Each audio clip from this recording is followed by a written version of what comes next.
Le chatbot GPT-3 va-t-il remplacer Google ? Merci d'avoir posé la question.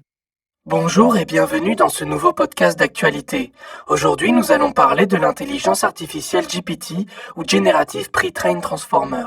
C'est un modèle de traitement du langage qui a été entraîné sur un très grand corpus de texte et qui est capable de générer du texte de manière autonome. Ça, c'est pas moi qui l'ai écrit, mais bien GPT-3, l'IA développée en 2018 par OpenAI, fondée par nul autre qu'Elon Musk, l'ancien président de Twitter.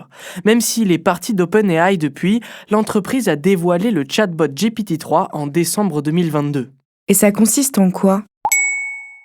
Le chatbot fonctionne comme un moteur de recherche, donc vous pouvez lui demander n'importe quoi.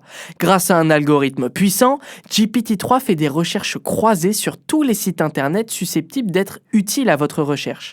Par exemple, si vous cherchez une recette de milkshake à la fraise, Google va vous suggérer plusieurs sites proposant des recettes plus ou moins différentes. Mais GPT-3 va plus loin. L'intelligence artificielle va faire un mix de tous ces sites internet pour vous proposer sa recette toute faite.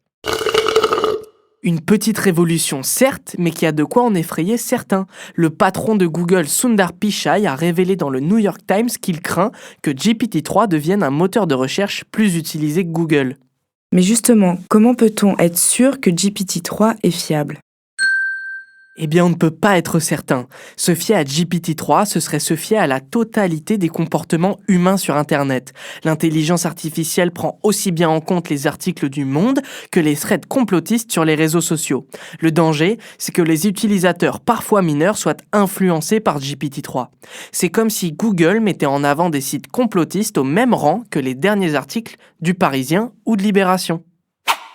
Malheureusement, par le passé, d'autres chatbots ont vraiment été très dangereux. Par exemple, en 2016, le bot de Microsoft a fermé au bout de 2 jours après avoir fait l'éloge d'Adolf Hitler.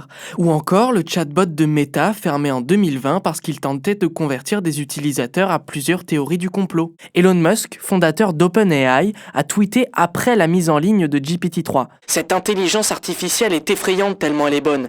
Nous ne sommes pas loin d'atteindre une IA dangereusement forte. » Voilà ce qu'est GPT-3, le chatbot qui va peut-être remplacer Google.